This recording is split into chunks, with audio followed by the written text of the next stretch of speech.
Literally अगर आपने एक ईंट भी लगाई हुई है तो वो आपको पैसे वापस दे जाती है। एक रेस्टोरेंट है तो उसकी एक ओवरऑल सर्विस की वर्थ है कि आपकी कैसी सर्विसेज, आपका मेन्यू कैसा है, आपका ब्रांड नेम कैसा है। लेकिन रियल एस्टेट ऐसी चीज है कि उसकी उस चीज की अपनी एक वर्थ है, right in front of your eyes कि भाई ये मेरा प्लॉट है, यहां से शुरू होता है यहां पर जाके खत्म होता है, दैट इज माई प्रॉपर्टी। वो आपसे कोई भी नहीं ले सकता। आप हैं, आपसे नेक्स्ट जनरेशन है, आपसे नेक्स्ट जनरेशन है। अस्सलाम वालेकुम, अच्छी जगह .com के प्लेटफॉर्म से मैं हूं नवीद, और आज की हमारी वीडियो का टॉपिक है कि रियल एस्टेट इन्वेस्टमेंट किस तरह से बाकी फॉर्म्स ऑफ इन्वेस्टमेंट से बेहतर और रिस्क फ्री है। तो इसके 3 पॉइंट्स हैं जो आज हम डिस्कस करेंगे। पहला पॉइंट इसका है कि real estate investment is secure and risk free.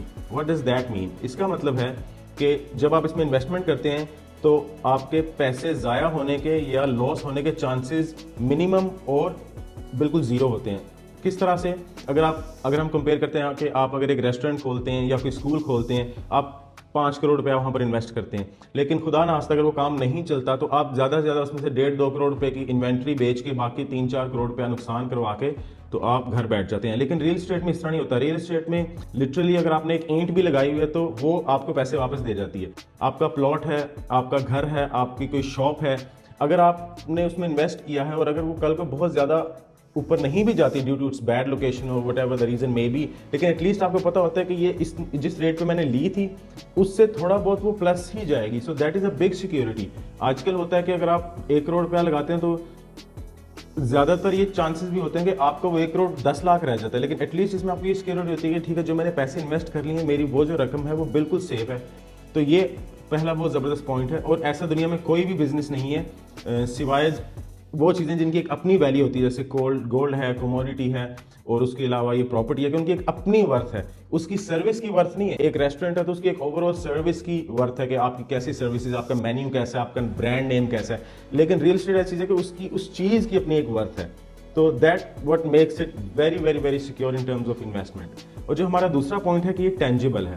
अब टेंजिबल इन्वेस्टमेंट्स और इनटेंजिबल इन्वेस्टमेंट्स दोनों ही बहुत ज़बरदस्त होती हैं। जितने भी हम देखते हैं बिजनेसेस ऑनलाइन है, फॉरेक्स है, ट्रेडिंग है, या फिर वेबसाइट्स हैं, जो भी है वो सारे इनटेंजिबल बिजनेसेस हैं कि you can not touch them, लेकिन उनका भी रिटर्न बहुत अच्छा है। लेकिन what makes tangible asset the best asset कि आपका वो ऑलरेडी मौजूद है। It's not a hype.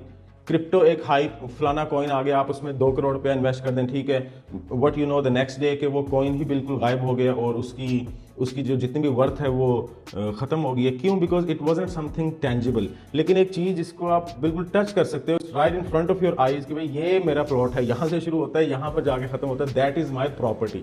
वो आपसे कोई भी नहीं ले सकता। आप हैं, आपसे नेक्स्ट जनरेशन है, वो वहीं पर ही खड़ा रहेगा। हम अक्सर देखते हैं कि जिन लोगों के पास ज़मीनें होती हैं, प्लॉट्स होते हैं, वो कहती हैं मेरे दादा की तरफ से आई हुई है, मेरे वालिद साहब की तरफ से आई हुई है। क्यों? Because nobody can take that piece of land away from you. तो ये एक बहुत ही ज़बरदस्त एक पॉइंट है कि it is tangible, it is something you can see and feel.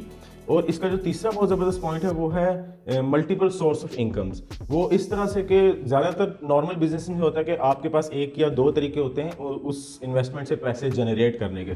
For example, अगर मैं क्रिकेट एकेडमी खोल लेता हूँ तो मेरे पास कितने सोर्स ऑफ इनकम्स, मैं अपने ग्राउंड में मैचेस करवा के उसकी फीस ले सकता हूँ, में भी मैं बच्चों के एडमिशन करवा के बच्चों को ट्रेनिंग दे के उसके पैसे ले सकता हूँ। लेकिन मेरे पास एक बहुत ज़्यादा ऑप्शंस नहीं होते कि मैं उसमें क्या क्या कर सकता हूँ। मे भी मैं उसमें कोई इवेंट वगैरह करवा लूँगा। लेकिन when you talk about real estate the possibilities are endless.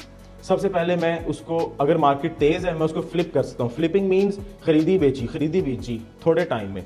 इस हफ्ते मैंने प्रॉपर्टी ली, 1 हफ्ते बाद मुझे 1.5 लाख रुपए का मुनाफा हुआ, मैंने बेच दी, साथ ही मैंने खरीदी, फिर बयाने पे मैंने दोबारा बेच दी। So it's like you are flipping. 1 महीने में आप 3-4 दफा प्रॉपर्टी को फ्लिप कर लेते हैं and you take that profit out of that flipping process. और अगर मार्केट थोड़ी सी स्लो है, you can go for keeping. आपने एक प्रॉपर्टी ली, 3 महीने से कीप कर लिया, 6 महीने में आपने उसको कीप कर लिया, तो वो आपको मल्टीपल वो उसी रेशो से आपको पैसे देती है। और अगर नहीं तो आप उसको रेंट पे दे सकते हैं। आजकल तो पाकिस्तान में खाली प्लॉट्स भी रेंट पे चढ़ते हैं। आपका प्लॉट बिल्कुल खाली है, जितना ट्रेंड ये आउटडोर क्रिकेट्स का या फिर ये चाय खाना, जिस तरह के चाय की आउटडोर सिटिंग का ट्रेंड पाकिस्तान में चल चुका है, तो अक्सर तो लोगों ने कनाल 2 कनाल के आप देखते होंगे प्लॉट्स के ऊपर सिर्फ वो बैम्बू से कंस्ट्रक्शन करके तो उसमें इतने आलीशान रेस्टोरेंट्स बनाए होते हैं। तो वो जाहिर बात है वो किसी बंदे ने अपना खाली प्लॉट ही रेंट पे दे दिया। So like people are making money from empty plots, they didn't even have to bear the cost of development. और अगर आपकी डेवलपमेंट हुई है तो आप पूरे का पूरा प्रेमिसेस है उसको भी रेंट आउट कर सकते हैं, आप उसको सेल कर सकते हैं, आप उस पर कंस्ट्रक्शन करके। और अब रियल एस्टेट में कंस्ट्रक्शन का एक बिल्कुल अलग दुनिया है, मतलब वो अपने अंदर एक पूरी इंडस्ट्री है। तो वो आप शुरू कर सकते हैं। तो इसमें काफ़ी ज़्यादा डिफरेंट सोर्स ऑफ इनकम्स हैं, मतलब मुल्क की हालात जो भी हों, you always have some sort of a way जिसमें आप उससे जो है वो पैसे निकाल सकते हैं। और यहाँ पर हम बात कर रहे हैं बिल्कुल ऑन ग्राउंड प्लॉट्स की, यहाँ हम फाइल्स की या फिर जो इंटेंजिबल अभी प्रॉपर्टी सोसाइटी लॉन्च नहीं होती और वो प्री बुकिंग्स, अभी हम उनकी बात नहीं कर रहे। I am talking about on ground physical plot. I am not saying all this just because हम लोग एक रियल एस्टेट कंपनी है, बट आप लोग इंटरनेशनली चेक कर लें, जितने भी जो वेस्टर्न मुल्कों में लोग हैं, जितने अमीर तरीन लोग हैं, if you just take Bill Gates, बहुत बड़ी एग्जांपल दे रहा हूँ लेकिन दैट्स फाइन, कि अगर आप बिल गेट्स को भी लें तो वो लोग जब अपने कोर बिजनेस से पैसे कमाते हैं तो वो इन्वेस्टमेंट हमेशा रियल एस्टेट में ही करते हैं।